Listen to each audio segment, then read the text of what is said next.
हाँ, good evening आप सभी को। हाँ, यहाँ पर स्वागत है। और देखिए, आज का जो सेशन है हमारा हमारा ये है उत्तराखंड के विज्ञान, प्राचीन माप तौल, ये प्रणालियाँ, यानी कि ये माप तौल के संबंध में और विज्ञान के संबंध में जो भी सिस्टम है, परिषद है, काउंसिल है और या सेंटर्स हैं, उनके बारे में हम जानेंगे। वो आप लोगों का एक्चुअली इसमें से भी कई बार सवाल एग्जामों में लगभग दिए जाते हैं, तो उम्मीद करता हूँ कि आप लोग इसको सीखेंगे अच्छे से। तो चलिए हम इसको करते हैं, स्टार्ट करते हैं। तो देखिए, उत्तराखंड में अगर ये विज्ञान की बात अगर आती है, तो उत्तराखंड विज्ञान एवं प्रौद्योगिकी ये काउंसिल जो है, यानी कि ये परिषद जो है, ये है क्या चीज, और इसकी स्थापना जो है कब हुई थी, उसको हम देख लेते हैं।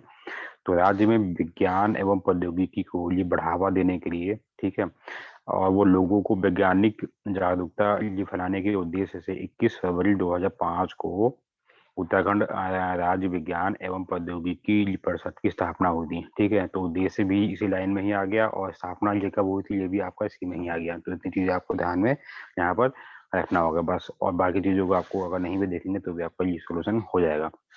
तो सिर्फ आप लोगों से इसमें ये डेट आप लोगों को ये दी जा सकती है, तो इसलिए ये डेट आपको ध्यान में यहाँ पर जो है जो भी रखना पड़ेगा, 21 फरवरी 2005। ठीक है, तो चलिए हम अब यहाँ पर बढ़ेंगे आगे। अच्छा, ये कुछ दिन पहले मैंने आप लोगों के ये जो है जो अपना ये ग्रुप है फ्री बैच वाला, तो उसमें मैंने एक मैंने सूचना भी डाली थी। उसमें एक, तो उसी में से एक सवाल पहले मैं आप लोगों से यहाँ पर ये पूछना चाहूंगा कि जो यूकेपीएससी यानी कि उत्तराखंड लोक सेवा आयोग के जो पहले जो अध्यक्ष थे, उनका भी हाल ही में वो जो देहांत हुआ है। ठीक है, तो वो किस डेट में उनका देहांत हुआ है, तो ये डेट भी आपको ध्यान में यहाँ पर रखनी है, क्योंकि ये कभी भी भविष्य में पूछी जा सकती है। वो इसलिए क्योंकि ये उत्तराखंड लोक सेवा आयोग के पहले अध्यक्ष थे, उनका नाम था एनपी नवानी। तो डेट जल्दी से मुझे बताइए, मैं बढ़ता हूँ आगे। उत्तराखंड विज्ञान शिक्षा एवं अनुसंधान केंद्र, तो अब देखिए, अब ये अनुसंधान केंद्र से ये संबंधित है। तो इसकी स्थापना राज्य में विज्ञान एवं प्रौद्योगिकी के विभिन्न विषयों में अनुसंधान शिक्षण एवं प्रशिक्षण के रूप में कार्य करने हेतु 2 फरवरी 2004 को, सॉरी 2006 को इसकी स्थापना जो है हुई थी। तो इसमें इतना ही ध्यान में ये रखना है। ठीक है, अच्छा, तो आप लोगों ने क्या क्या आंसर दिया, जरा मैं भी देख लूँ। सभी लोगों से निवेदन है कि सभी लोग आंसर दें। चलिए, तो इसका आंसर मैं आप लोगों को अभी डिटेल में यहाँ पर दे दूंगा। तो अगला है आपका अंतरिक्ष, यानी कि उत्तराखंड अंतरिक्ष उपयोग केंद्र। ठीक है, तो ये इम्पोर्टेंट है। अब ये है कहाँ पर और इसकी स्थापना ये कब हुई थी, थोड़ा सा ये भी आप लोग ध्यान में यहाँ पे रखेंगे। तो सुदूर संवेदन, सुदूर शिक्षा, प्राकृतिक संसाधनों के ये क्या मैनेजमेंट, यानी कि ये प्रबंधन और आपदा प्रबंधन आदि क्षेत्रों में ये विकास हेतु उत्तराखंड अंतरिक्ष उपयोग केंद्र की स्थापना 21 सितंबर 2005 में ये हुई थी। और यह एक स्वायत्त प्रशासी ये जो ये क्या संस्था है। ठीक है, यानी कि ये एक तरह से आप इसको समझ सकते हैं, ये डीम्ड है। ठीक है, यानी कि इसको अपने संसाधनों से ये कार्य जो होता है करना होता है। ठीक है, तो इतनी चीजें ध्यान में आप लोग रखेंगे बस। तो इसमें ये जितनी भी ये काउंसिल है, परिषद, सेंटर है, तो इनकी स्थापना केवल आप लोगों को फिलहाल ध्यान में रखनी है, और उनका मेन जो उद्देश्य है क्या, बस। और कुछ अगर ना भी देखें तो भी आपको काम हो जाएगा। अच्छा, एक नाम आता है रूपटेट का। ठीक है, अब ये है क्या जी, तो ये है रूरल टेक्नोलॉजी एक्शन ग्रुप। तो ये भी कभी इसकी फुल फॉर्म में आप लोगों से पूछी जा सकती है। ठीक है, तो इसलिए ध्यान में रखना पड़ेगा। अब इसका उद्देश्य क्या है रूटटेक का, तो इसका उद्देश्य है विज्ञान एवं प्रौद्योगिकी को ये ग्रामीण क्षेत्रों तक जो है पहुंचाकर लोगों के जीवन के स्तर को उठाना। तो ये क्या है, ये सेंट्रल की ये योजना है जो कि राज्य में संचालित है। इसकी फुल फॉर्म ध्यान में ये हमेशा ही रखिएगा। अगला है आपका विज्ञान धाम। ठीक है, तो विज्ञान धाम ये है कहाँ पर, तो देखिए, विज्ञान एवं प्रौद्योगिकी को शिक्षा एवं उद्योग से जोड़ने के क्रम में झाझरा देहरादून में विज्ञान धाम की स्थापना जो है मतलब हुई है। ठीक है, तो ये इम्पोर्टेंट है, आ सकता है कभी भी। और यह साइंस सिटी की जरूरत को भी ये पूरा ये करेगा। यहाँ पर एक म्यूजियम और अनेक शोध एवं प्रयोग सामग्री होंगे, और यहाँ वैज्ञानिक सेमिनार, गोष्ठियाँ मतलब होता है सेमिनार, और ये जो है डेमोटेशन, मतलब ये चीजें भी वहाँ पे होंगी, गोष्ठियाँ भी, प्रदर्शन भी इस विज्ञान धाम में होंगी। ठीक है, तो आपका ये सेशन ही साइंस के ऊपर है, तो जो भी सब टॉपिक हम देखेंगे वो साइंस से संबंधित ही होगा। तो अगला है आपका आरोही। एक बार ये आ गया था एग्जाम में कि आरोही परियोजना है क्या, ठीक है। तो इसमें अच्छे से इसको डबल देख लीजिए कि यानी कि उत्तराखंड में हाई स्कूल और इंटरमीडिएट के समस्त विद्यालयों में कंप्यूटर शिक्षा उपलब्ध कराने के लिए, ठीक है, यह योजना परियोजना 19 मई 2002 को ये माइक्रोसॉफ्ट एवं इंटेल कंपनी के सहयोग से शुरू ये की गई है। तो इसी का नाम है आरोही परियोजना। तो इसमें बस इन चीजों को ध्यान में ये रखना है, हाई स्कूल और इंटरमीडिएट के जितने भी राज्य सरकार के जो भी स्कूल हैं, तो उनमें कंप्यूटर शिक्षा उपलब्ध जो है कराने के लिए इस परियोजना की शुरुआत हुई थी, ठीक है। अगला है शिखर।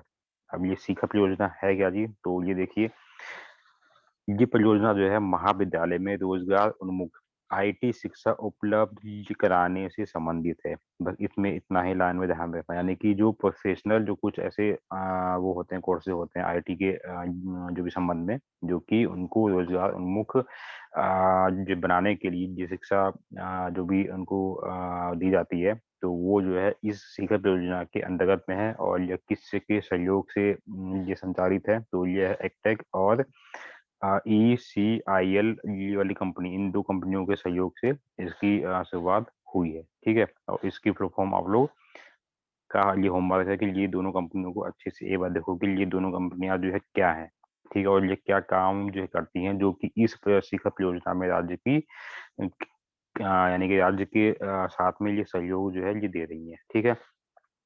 अच्छा, अभी आप लोगों से मैंने एक सवाल पूछा था, तो उसका जो सही आंसर है 2 फरवरी, 2 फरवरी 2022, ठीक है।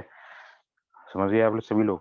तो यानी कि उत्तराखंड लोक सेवा आयोग के जो पहले जो अध्यक्ष थे एनपी ये जो है नवानी जी, उनका देहांत जो है वो 2/2/2022 को हुआ था। तो डेट इतनी हार्ड नहीं है, आपको याद भी हो जाएगी। 4 को नहीं हुआ था, 4 को तो मैंने ये मैसेज आपके ग्रुप में डाला था, ठीक है। तो अगला है आपका हरमिटेज भवन नैनीताल। अब ये है क्या चीज, इसके बारे में हम जान लेते हैं ये क्या चीजें हैं। तो अब ये देखिए, अब आईटी की नवीनतम तकनीकों को एक ही स्थान पर उपलब्ध कराने और विभिन्न आईटी अकादमियों का परस्पर समन्वय कर उन्हें राज्य के समग्र विकास में भागीदार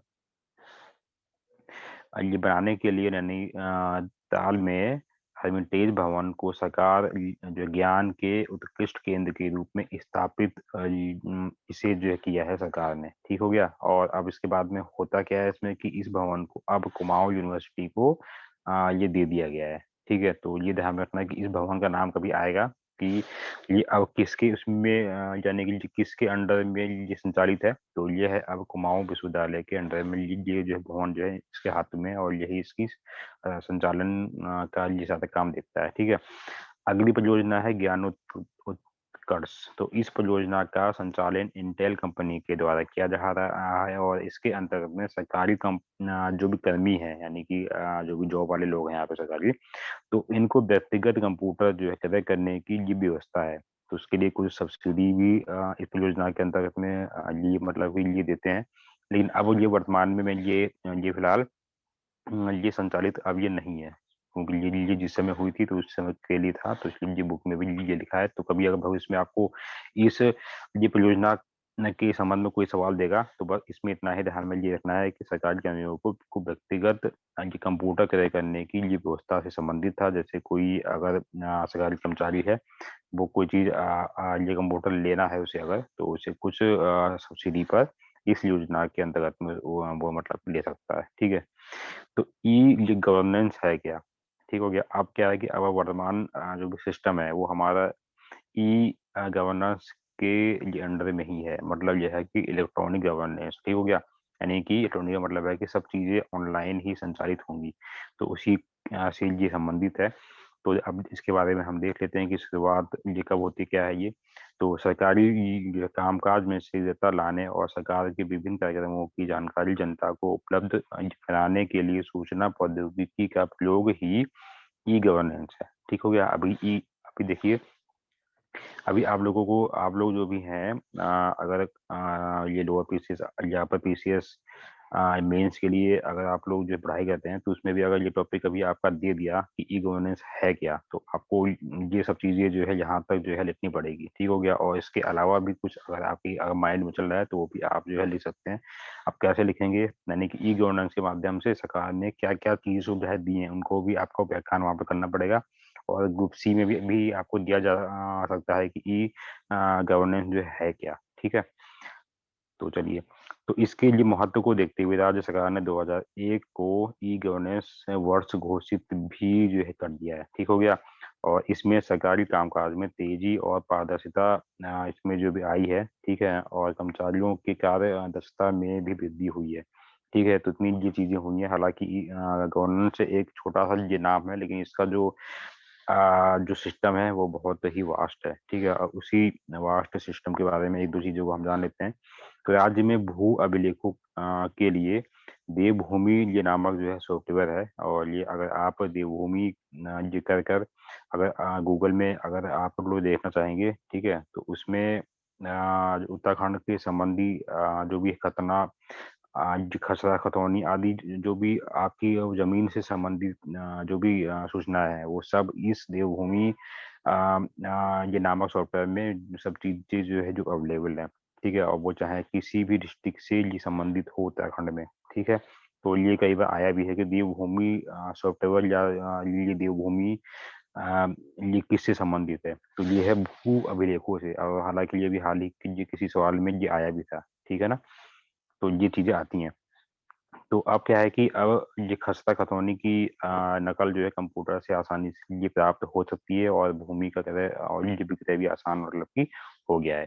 लेकिन अब इसमें एक चीज और है कि अब ये सॉफ्टवेयर बहुत ही अच्छा है, ये बढ़िया है। ठीक हो गया। यानी कि लेकिन अब क्या है कि ये पिछले 2 सालों से इसमें वर्किंग जो है वो नहीं हो रही है।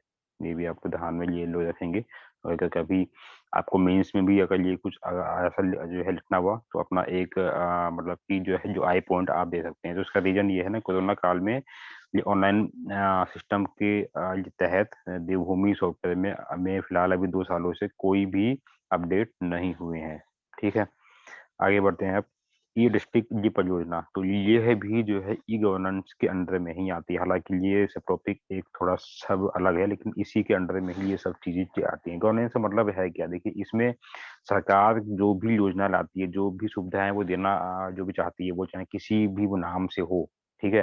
तो वो इसके अंडर में ही आएंगी। यही एक ये नाम जो है संपूर्ण अर्थ जो है रखता है, और इसी के अंडर में ही बाकी वो चीजें संचालित हैं। तो ई गवर्नेंस के अंडर में ही अंतर्गत केंद्र ये पोषित यह योजना राज्य में 2009 में शुरू हुई थी।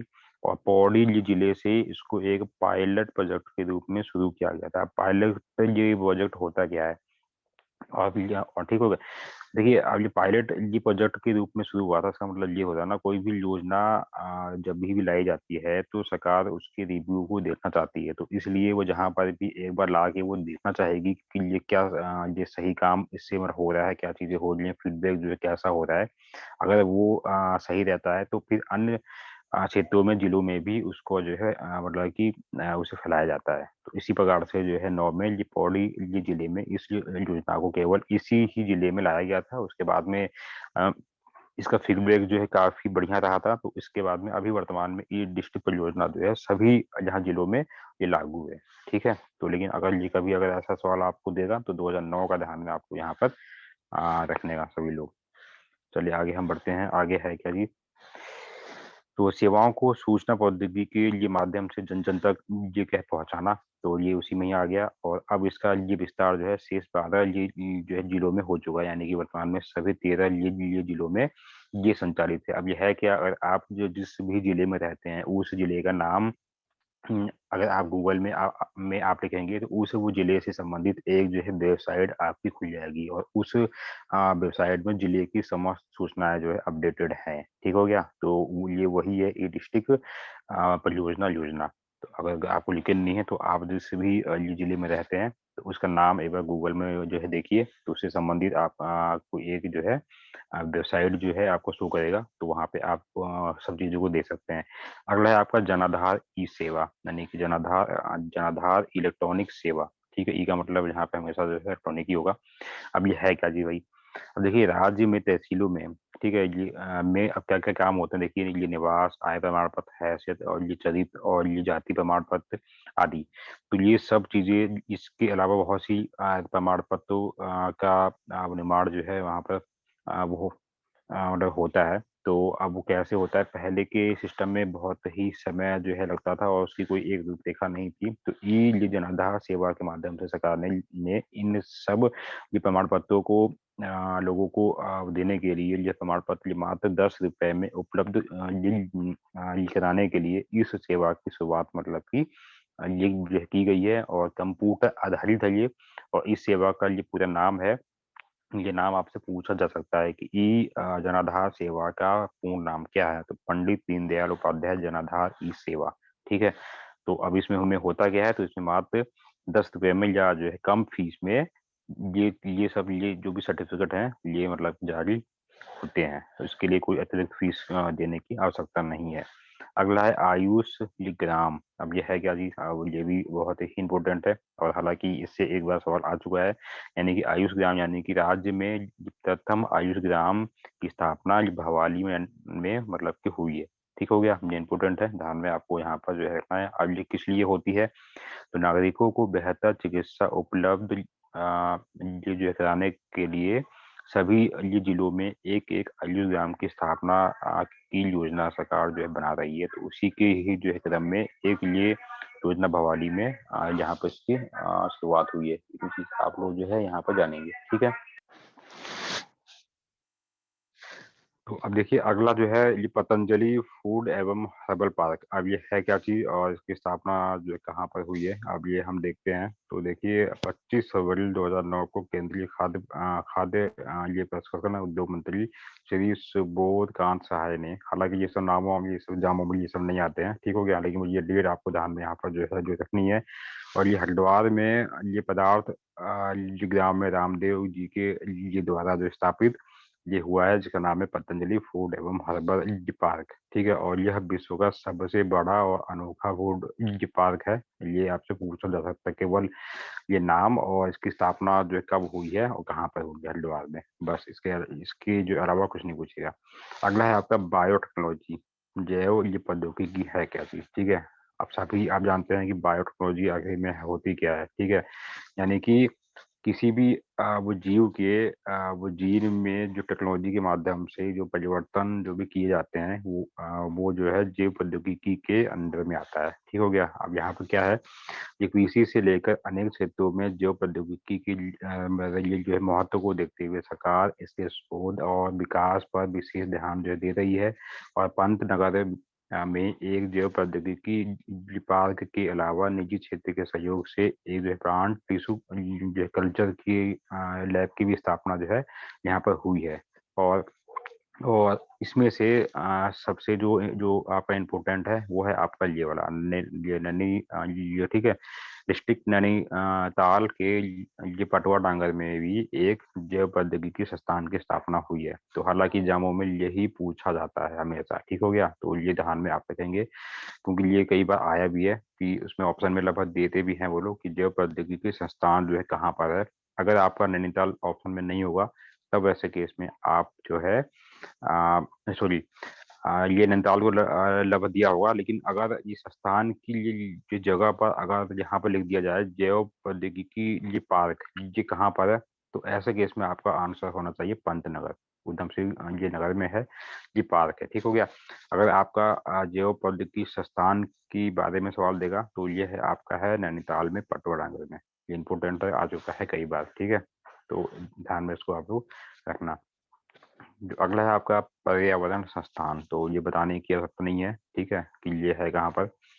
तो देखिए ये पर्यावरणीय समस्याओं के समाधान के लिए कटार ठीक है, ये कटार कहाँ पर अल्मोड़ा में है, में पंडित गोविंद बल्लभ पंत हिमालय पर्यावरण एवं ये विकास संस्थान की स्थापना भी हुई है। ठीक हो गया। तो इतनी चीजें ध्यान में आप लोग रखेंगे, और इसमें से भी आपका एक होमवर्क है। अभी एक होमवर्क मैंने अभी दिया था आपका, यहाँ पीछे भी दिया था। तो एक दूसरा है कि अब ये आप लोग देखेंगे कि इसकी स्थापना कब हुई थी। इसमें ये लिखना रह गया है इसकी स्थापना जो है कब हुई थी, तो ये पूछा जा सकता है। इसलिए ये आप लोग अपने नोटबुक में ये नोट कर ले होमवर्क में कि नेट पे आप लोग देखेंगे। अगला है आपका ये पर्यावरण मित्र योजना, ये इंपॉर्टेंट है, आ सकती है। बस यहाँ पर केवल एक लाइन में ध्यान में ये रखना है कि यह योजना कब शुरू हुई थी। यह योजना जो है 2006 में हुई थी। ठीक हो गया, इंपॉर्टेंट है ये। तो अब ये योजना है क्या जी, पर्यावरण मित्र योजना क्या है? तो कूड़े ये कचरों के निस्तारण से संबंधित यह योजना सर्वप्रथम श्रीनगर के अधिकारी हरक सिंह रावत की पहल पर 2006 में ये मतलब की शुरुआत इसकी हुई थी। तो इस योजना में होता क्या है कि इस योजना में शहर में जगह जगह पर ये ट्रॉली रिक्शा युक्त पर्यावरण ये मित्र जो है ये तैनात होते हैं, जो ये घरों से निकले, यानी जो घरों से निकलने वाले जैव और जैव ये कूड़ों को अलग अलग ये उठाते हैं। और इस योजना के तहत जो है खुले में कूड़े को फेंकना जो है वो क्या है, ये पूर्ण रूप से प्रतिबंधित है। मतलब आप लोगों के घरों में, गलियों में कहीं पर भी ये कोई वाहन, गाड़ी वाहन या फिर आपके आसपास में कोई ऐसे ट्रॉली मतलब की होगी जहाँ पर इसी में ही कूड़े को फेंका और रखा जाता है। उसके बाद में ये गाड़ियां जो होती हैं बड़ी बड़ी, वो आती हैं उठा के वो मतलब को ले जाते हैं। मतलब जो है कुल ये मिलाकर पर्यावरण को साफ और स्वच्छ रखने से संबंधित ये पर्यावरण मित्र ये योजना है 2006 में जिसकी शुरुआत हुई थी। ठीक है, और एक ये भी सवाल आया था जामो में, बहुत इंपॉर्टेंट है, ये कभी भी आ सकता है कि इको टैक्स वसूल करने वाला या लेने वाला उत्तराखंड का कौन सी सिटी है। ठीक है, तो ये नाम ध्यान में आपको रखना है, या फिर किस नगर पालिका के द्वारा लिया जाता है।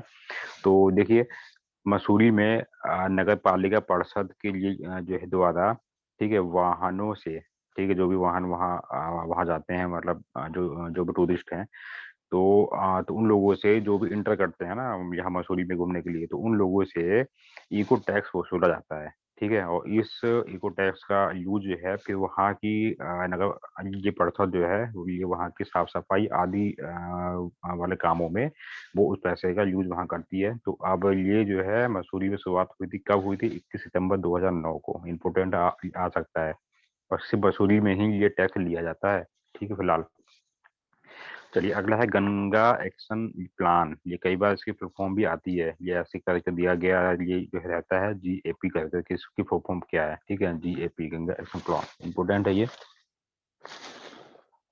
ओके, नीरज जी ने आंसर ठीक दिया है। स्थापना 1990 88 89 में हुई थी। ठीक है, तो बाकी लोग भी जो मैंने होमवर्क दिया था उसको आप लोग देखोगे।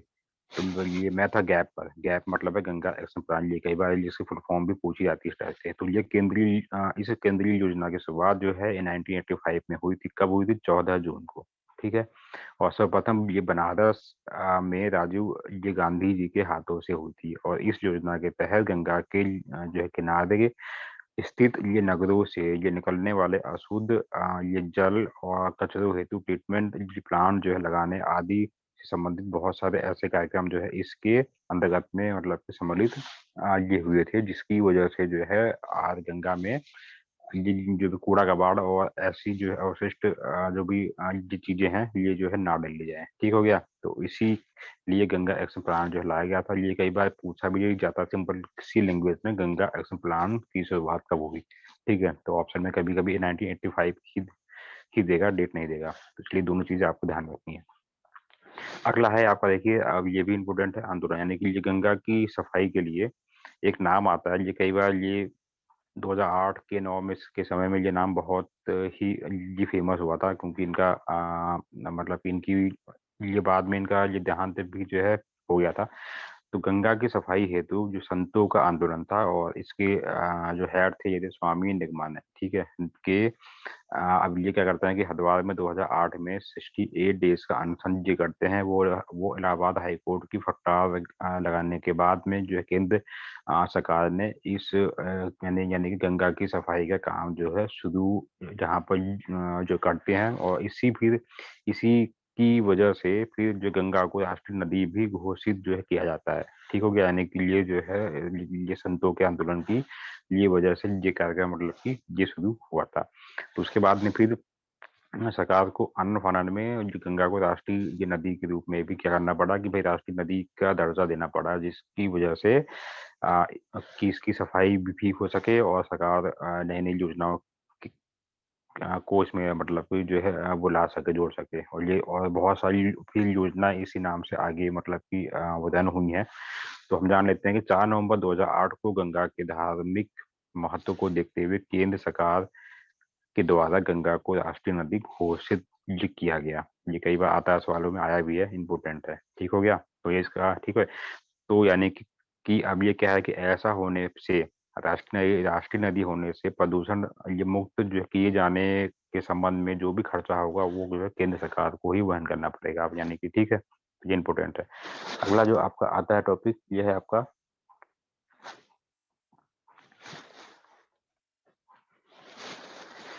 ये है राष्ट्रीय नदी बेसिन ये प्राधिकरण अथॉरिटी है ये। अब ये क्या करती है, ये भी इसका भी काम है कुछ, यानी कि 2008 में गंगा को प्रदूषण मुक्त ये करने हेतु प्रधानमंत्री की अध्यक्षता में इस अथॉरिटी का जो है गठन हुआ था। ये आ सकता है, ठीक हो गया। और इस अथॉरिटी में प्राधिकरण में कौन कौन लोग सम्मिलित होंगे, ये कौन कौन से राज्य सम्मिलित होंगे, यानी कि ये जिन राज्यों से होकर गंगा जो है बहती है गुजरती है, वो कौन कौन से हैं थोड़ा सा ये भी जान लीजिए।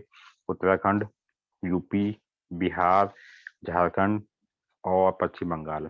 ठीक है, तो इन राज्यों के सीएम जो होंगे ये इसके सदस्य होंगे, और योजना आयोग के उपाध्यक्ष जो होंगे वो इसके उपाध्यक्ष होंगे। ठीक हो गया। हालांकि अब योजना आयोग जो है ये खत्म हो चुका है।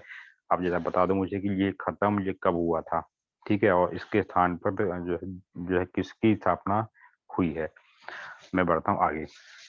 तो ये लोग इसमें क्या होते हैं, सदस्य होते हैं। और सेंट्रल ये जो है मिनिस्टर जो है पर्यावरण से संबंधित, ये भी इसमें जो है सदस्य मतलब होते हैं। तो ये इन लोगों की एक आपस की ये क्या है, ये प्राधिकरण है। ठीक हो गया, जो कि ये बैठक ये लोग करते हैं बीच बीच में, और उस बैठकों में जो भी नतीजे जो भी निकलते हैं गंगा नदी के सपोर्ट में, सफाई में, तो उनका जो है अनुपालन जो है किया जाता है। ठीक है, ये इम्पोर्टेंट है।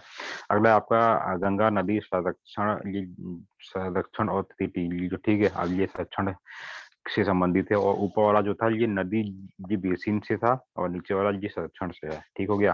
अब इसमें कौन है भाई, तो स्वच्छ गंगा मिशन के ये अंतर्गत में केंद्र के निर्देश पर संबंधित राज्यों में भी मुख्यमंत्रियों की अध्यक्षता में संरक्षण परिषदों का जो है ये गठन भी किया गया है। तो इसमें मतलब कि हर गंगा नदी जैसे संरक्षण जो अथॉरिटी है, ये हर उस राज्य में इस अथॉरिटी का गठन हो चुका है जिस राज्य से होकर गंगा जो है बहती है। तो उसमें जो हेड होता है वो, यानी कि जैसे अगर यूपी है तो यूपी में एक जो है गंगा नदी संरक्षण प्राधिकरण की स्थापना मतलब की हुई होगी, और उसमें जो हेड होगा वहाँ का सीएम होगा। उसी प्रकार से यूपी, उसी ही प्रकार से वेस्ट बंगाल, उसी प्रकार से बिहार, झारखंड। ठीक है। अगला है आपका आता है कि स्पर्श गंगा अभियान। देखिए ये सारे नाम एक जैसे लगभग कभी कभी फील होते हैं, लेकिन सबके बारे में थोड़ी बहुत डिटेल आपको मालूम होनी चाहिए। स्पर्श गंगा अभियान, ठीक है। अब यह है क्या जी, तो गंगा वो उसके सहायक सभी प्रकार की नदियों के प्रति युवाओं में जागरूकता ये जो है लाने के उद्देश्य से 17 दिसंबर 2009 को हेमवती नंदन बहुगुणा गढ़वाल विश्वविद्यालय के राष्ट्रीय सेवा योजना प्रकोष्ठ के लगभग 40,000 छात्राओं वो स्वयंसेवी संगठनों यानी कि एनजीओ ने मुनि की रेती जहाँ पर है ये टेहरी पे है, तो वहां से इस अभियान की ये क्या की थी शुरुआत। ठीक हो गया। तो इसमें इतनी ही चीजें आपको ध्यान में ये रखना पड़ेगा, क्योंकि 17 दिसंबर को इसकी स्थापना हुई थी, तो इसलिए प्रत्येक 17 दिसंबर को गंगा स्वच्छता दिवस भी मनाया जाता है। कभी एग्जाम में अगर आएगा तो ध्यान में आपको यहाँ पे रखना है। और 23 दिसंबर को क्या मनाया जाता है भाई, आप जरा इसका भी आंसर मुझे दो फटाफट से। मैंने ये कई बार आप लोगों को समझाया भी है। सॉरी, ये 23 ये दिसंबर में ऐसा क्या होता है, दिसंबर, जल्दी से आंसर दो आप लोग।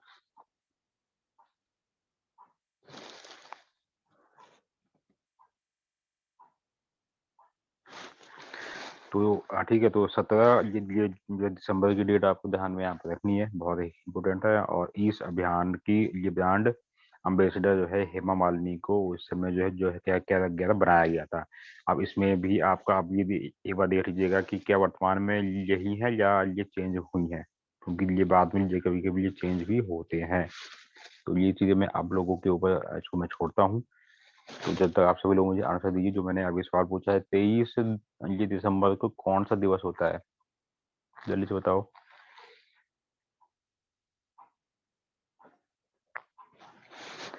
ठीक है, इसके बाद मैं बढ़ता हूँ आगे। तो अगला है आपका नमामि गंगे अभियान। अब ये नमामि गंगे अभियान जो है क्या है, ये इम्पोर्टेंट है। ठीक है,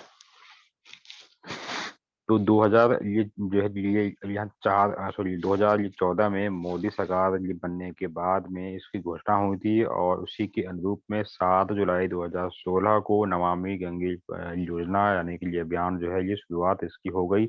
इस योजना के अंतर्गत में उत्तराखंड, यूपी, दिल्ली और ये बिहार, और हरियाणा, झारखंड और ये पश्चिम बंगाल, तो इन राज्यों को इस योजना के अंतर्गत में जो है शामिल भी किया गया है। ठीक हो गया। और इस योजना के अंतर्गत में भागीरथी, गंगा, अलकनंदा, मंदाकिनी को भी जो है शामिल यहाँ पर जो है किया गया है। तो इन चीजों को ध्यान में यहाँ पर जो है रखना पड़ेगा। अब ये अब ये सब ये चीजें इसलिए मतलब कि ये लिए जा रहे हैं क्योंकि देखिए नमामि ये गंगा जो अभियान है, इसमें गंगा नदी के साथ साथ में गंगा नदी में मिलने वाली जो ये नदियां हैं ये उससे भी संबंधित हैं। तो इसलिए उन संबंधित राज्यों को भी इस अभियान में ये पूर्ण रूप से ये मतलब कि इसमें जो है लाया गया है। ठीक है, तो ये सब चीजें इम्पोर्टेंट है। हाँ, 23 दिसंबर का मैंने सवाल पूछा था। इस दिन में होता है किसान ये दिवस होता है। ठीक है, फार्मर डे। तो ये जो है भूलना मत, क्योंकि ये आएगा। ये जो लोग अपर या ये जो ग्रुप सी के प्रिपरेशन कर रहे हैं तो कभी भी इसमें पूछा जा सकता है। इसी प्रकार के सवाल जो है दिए जाते हैं। ठीक है, चलो आगे मैं ये बढ़ता हूँ।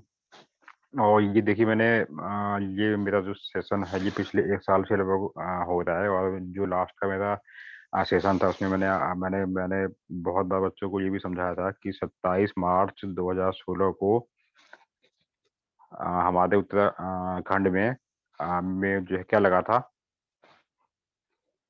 जल्दी से मुझे आंसर दो।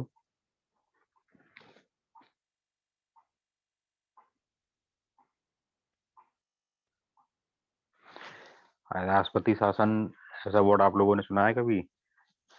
ये सबने सुना है लेकिन किसी का आंसर आ नहीं रहा है मेरे पास अभी तक। ठीक है, हाँ, राष्ट्रपति शासन जो है लगा था। ठीक है, तो और ये मैंने कई बार समझाया भी था, और यही सवाल डिक्टो और यही सवाल जो है लोअर पीसीएस में आ भी गया था। तो हालांकि 2016 का है ये, और बहुत लोग जो भी नए लोग हैं जो 2018-19 से जो लोग प्रिपरेशन में लगे हैं तो वो लोग छोड़ देते हैं इन चीज़ों को। तो इसलिए कई वो चीज़ें मैं आप लोगों को समझाता हूँ कि उसको आप देख लो, सीख लो, पढ़ लो, तो वही चीज़ें आ भी जाती हैं। तो इसलिए किसी भी चीज़ को आपको छोड़ना नहीं है। और वैसे भी ये सब चीज़ें बेसिक हैं, कोई ऐसी चीज़ इसमें नई नहीं है। ठीक है, तो ये तौल से संबंधित भी है, इनको आप लोग एक बार ये देख लेना। ठीक है, ये मुट्ठी क्या है, शेर क्या है, जिकुड़ी क्या है। ठीक है, तो ये अनाज के संबंधित ये जो है ये जो है तौल है, भूमि के संबंधित भी हैं। ठीक है, और ये द्रव्य के संबंधित भी हैं। तो एक बार इन लोगों को आप लोग देख लेना। जनरली जो सबसे इम्पोर्टेंट है भूमि संबंधी ये जो है मापन है, जिसमें नाली, बीघा, मुट्ठी ये सब चीजें मतलब की दी जाती हैं। तो एक नाली बराबर होता है आपका 200 मीटर स्क्वायर। ठीक हो गया। और 16 ये मुट्ठी इक्वल टू होता है एक नाली। ठीक है, तो ये बेहद यही वाला इंपॉर्टेंट है, इसलिए इसको आप लोग अच्छे से लगभग देखना। 16 ये मुट्ठी इक्वल टू जो होता है एक नाली, और एक नाली इक्वल टू होता है आपका 200 मीटर स्क्वायर। बस ये फॉर्मूला ध्यान में लिए हमारा, ये मीटर स्क्वायर, ये चीजें ध्यान में आप रखेंगे तो आपका कोई भी चीजें मतलब गड़बड़ नहीं होगी। ठीक है, तो चलिए हम आज का सेशन इसमें करते हैं समाप्त, और हमारा समाप्त का मतलब है दोबारा दूसरे सेशन को अभी हम लेते हैं थोड़ी देर में। ठीक है, तो आपको फिर से ज्वाइन आपको यहाँ पर करना पड़ेगा। तो ज्वाइन हम करके और दूसरे आप टॉपिक पे बढ़ेंगे। ये और आपका टॉपिक आज का हो चुका है कंप्लीट।